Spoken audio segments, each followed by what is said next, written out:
personne sur 5 au Québec, un Québécois sur 5 qui vit en situation d'insécurité alimentaire. C'est incroyable. Ça, c'est une façon polie de dire que les gens ne mangent pas à leur faim. 20% des Québécois ne mangent pas à leur faim. Et pour en discuter, j'ai invité ma directrice générale de mon organisme Coup de cœur, dont je suis marraine depuis très longtemps. 20 ans presque. Regroupement Partage. Audrey Renaud, merci d'être là, Audrey. Bonjour, Isabelle. Parce que je cherchais la meilleure personne pour me parler de cette insécurité alimentaire ambiante. Puis je veux dire, t'es là-dedans tout le temps. À Partage, vous faites ça depuis plus de 25 ans. L'organisme vient en aide à des centaines de milliers de familles démunies. Le tiers, ce sont des enfants là, dans ces familles-là. Puis on dirait qu'on n'en vient pas à bout. Chaque année, on dirait qu'on n'en vient pas à bout, Audrey. En 2 ans, on a plus de 45 % d'augmentation de demandes au Québec. Et encore plus à Montréal. Donc, il faut comprendre que la statistique du 1 sur 5 au Québec, on est presque choyé parce qu'au Canada, on tombe à 1 sur 4. Ces statistiques-là pleuvent de plus en plus, puis c'est comme si la population devient presque insensible. Les gens lisent ça puis font... Fait que tu dis même c'est pire dans le Canada? Absolument. Ah, puis oui. à Montréal, on sait qu'il y a 28 % des gens qui sont locataires qui doivent faire des choix précis lorsqu'il vient le temps de se nourrir. C'est-à-dire, on choisit des aliments qui sont peut-être moins nutritifs, on sort des repas, on diminue les quantités. Donc, de vivre dans cette insécurité alimentaire-là, c'est assez vaste. C'est pas juste de dire « je ne mange pas du tout », mais c'est de devoir faire des choix, de devoir rationner, de devoir, malheureusement, justement, compenser par des aliments moins chers, mais nettement moins nutritifs aussi. Mais je voyais les étudiants là, d'université qui sont dépendants des banques alimentaires aussi là, pour étudiants qui sont à Concordia ou c'est à paniquant. Dawson. Moi, j'ai pris mon 2 minutes quand j'ai vu que 1 million de demandes d'aide alimentaire au Québec chaque mois. C'est 1 million de Québécois à chaque mois. Mais c'est absolument affolant. Là.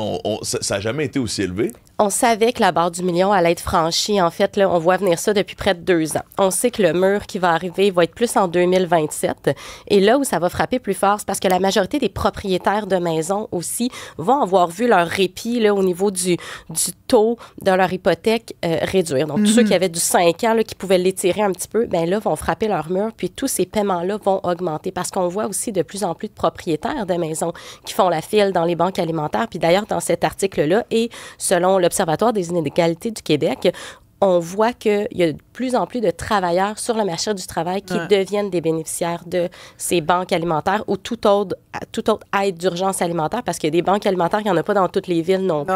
Et c'est là où ça devient extrêmement compliqué. Puis on sait que dès 2027, ce mur-là va arriver, à savoir que les banques alimentaires vont devoir diminuer les quantités de dons remis aux bénéficiaires parce qu'on sait qu'on n'y arrivera plus par rapport à la demande. Et déjà, on doit refuser des gens dans la majorité des régions du Québec. Donc, c'est vraiment terrible ce qui se passe en ce moment. Vous, à Partage, vous refusez? Vous êtes obligé de refuser des gens?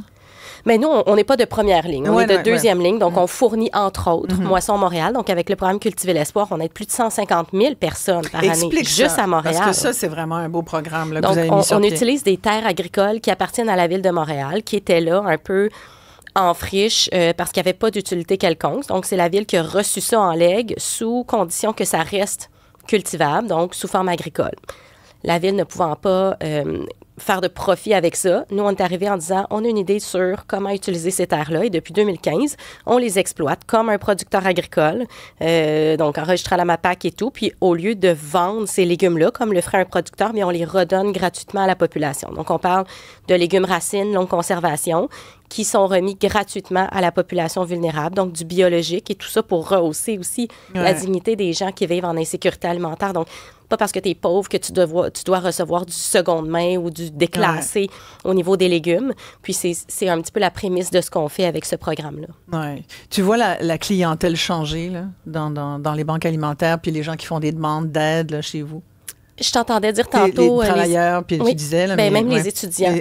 On voit que un cégepien sur 2 dans son parcours va souffrir d'insécurité alimentaire à Montréal, vu la hausse du logement, la hausse du coût de la vie, la hausse de tout ce qui est alimentation là, de façon très, très générale, très grossière. Mais la moitié de ces gens-là vont se demander, non pas qu'est-ce qu'on mange, mais est-ce que je mange? Comme la majorité des familles monoparentales aussi à ce jour. Donc, ce sont des situations, encore là, comme je dis, qu'on voit venir, on entend, on sait que c'est préoccupant, mais ce stade-là, de dépasser le million et de savoir qu'on s'approche vers quelque chose qui va être presque à non-retour éventuellement, eh bien là, ça devient très, très préoccupant. On fait quoi en 2027 quand on frappe le mur, là?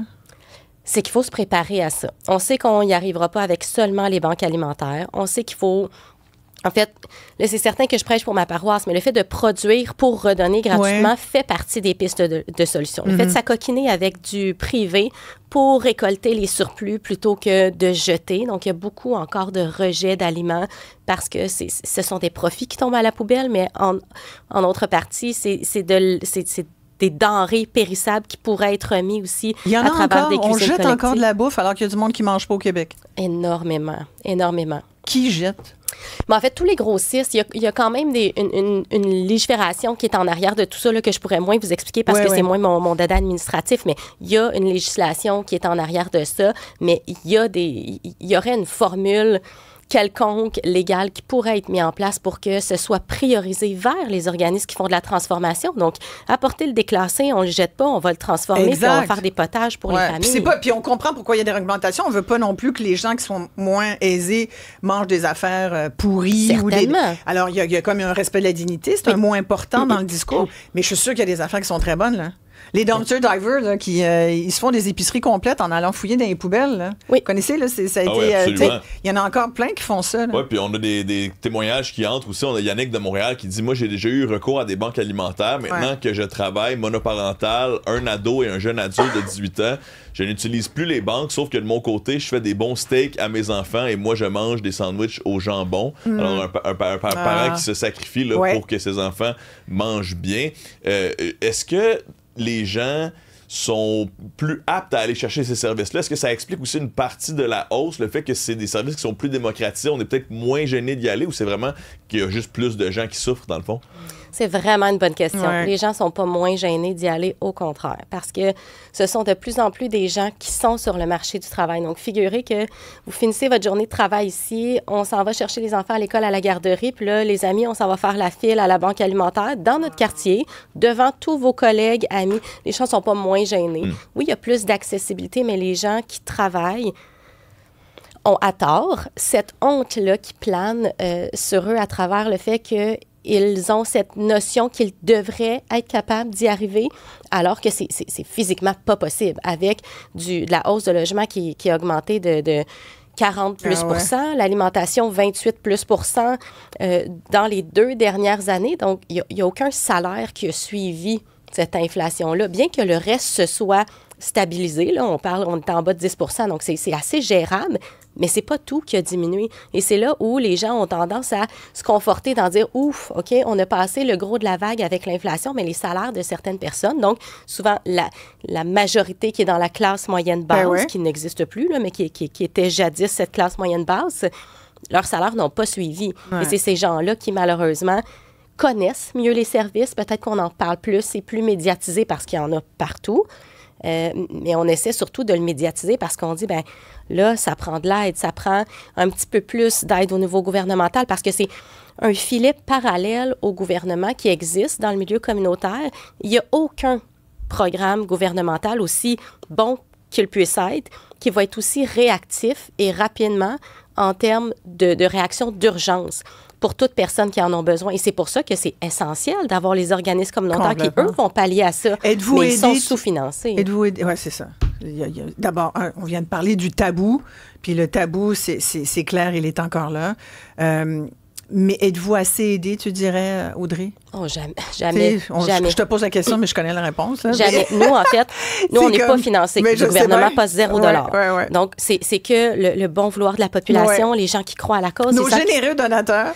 Mais on fait des événements comme la soirée des célébrités du 5 novembre avec plein d'amis à qui on va quêter, puis on leur dit, regardez, on essaye de faire quelque chose d'important. Mais ça prend des gens bienveillants qui veulent adhérer à cette cause-là, parce que lorsqu'on parle de pauvreté, c'est ni intéressant, ni sexy, ni ça interpelle personne si tu n'as pas jamais eu à te poser cette question-là ou si tu n'es pas né dans un bassin de bienveillance monumental. Donc, les gens qui ont vécu dans une certaine aisance ne se sentent pas concernés par ça parce qu'il y a encore des immenses préjugés reliés à la pauvreté de tu as fait des mauvais choix, tu aurais dû y penser avant, tu t'es pas bien orienté au niveau de ta carrière, tu travailles pas assez, lève-toi, va travailler. Oh, un instant, c'est pas si simple. Il y en a qui se lèvent tous les matins, travaillent tous les jours, ont 2 emplois et n'y arrivent pas. Donc, ce n'est pas qu'une question de choix. C'est tellement facile d'avoir ce discours-là. Qu'est-ce qu'on peut faire pour Regroupement Partage? Pallier pour le manque de financement gouvernemental. Donc, ça prend des gens qui sont investis, qui croient à la cause. Puis c'est de donner de plein de façons. Oui, au niveau financier, si les gens peuvent, mais sinon, de s'investir en bénévolat, ça prend des mains. On n'est que 8 qui déploient, en fait, de l'aide pour plus de 150 000 personnes par année. Donc, du bénévolat aussi, c'est très précieux. Bon, merci. Alors, c'est regroupementpartage.ca. Allez sur le site si vous pouvez donner ou donner de votre temps. Merci beaucoup, Audrey Renaud. Merci bien, directrice générale du Regroupement Partage.